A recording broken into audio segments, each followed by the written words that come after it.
Hi అండి, ఈరోజు బంగాళదుంప పిట్టు మా రీతిలో ఎలా చేస్తానో మీకు చూపిస్తాను, వచ్చేయండి. నేను కేజీ బంగాళదుంపలు తీసుకున్నాను. మీడియం సైజు ఉల్లిపాయలు 3 తీసుకున్నాను. ఇలా పొడవుగా కోసుకోవాలి. ఒక 4 పచ్చిమిరపకాయలు పొడవుగా చీల్చుకోవాలి.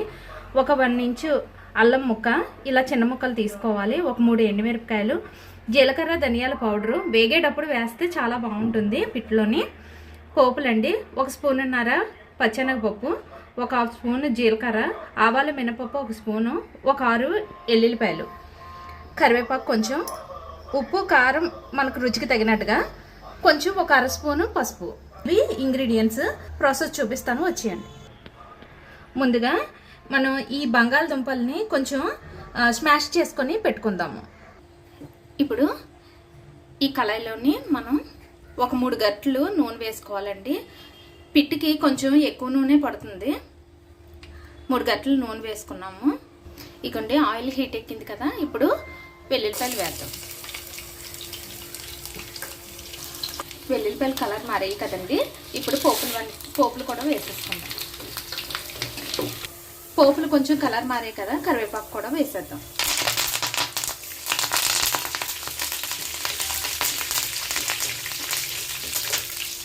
ఇప్పుడు అల్లం వేద్దాం.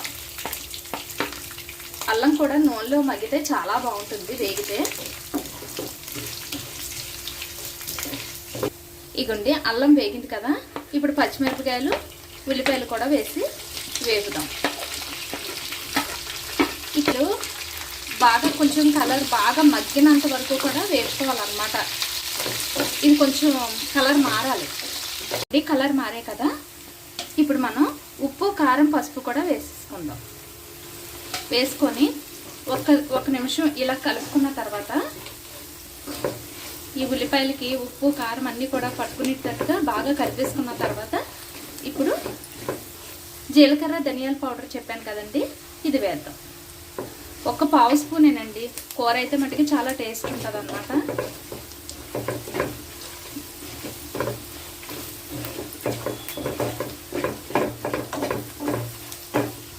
ఇవ్వండి అన్నీ కూడా పట్టుకున్నాయి కదా, ఇప్పుడు ఈ బంగాళదుంపల్ని చిదుముకొని పెట్టుకున్నాం కదండి, ఇవి కూడా వేసేద్దాం. బాగా చిదిమేసుకోకూడదండి, అక్కడక్కడ కొంచెం ముక్కల్లాగా తగిలితేనే బాగుంటుంది కాబట్టి నేను ఇలా ఉంచాను. ఇది బాగా కలిపేసుకుందాం.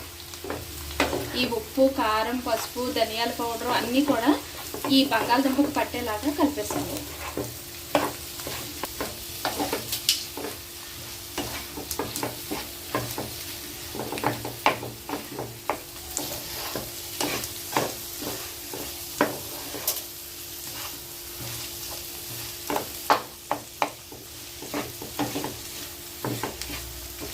ఇవ్వండి రెడీ అయిపోయింది కదా.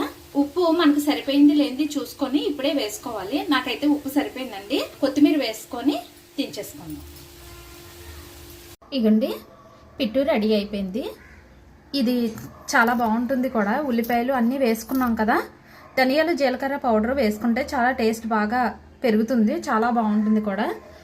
ఒకసారి మీరు కూడా ట్రై చేయండి. ట్రై చేసి మీకు ఎలా వచ్చిందో నాకు కమెంట్ చేయండి. లైక్ చేయండి, షేర్ చేయండి. మరిన్ని వీడియోస్ కోసం మా ఆహా పోపుల పెట్టిని సబ్స్క్రైబ్ చేయండి.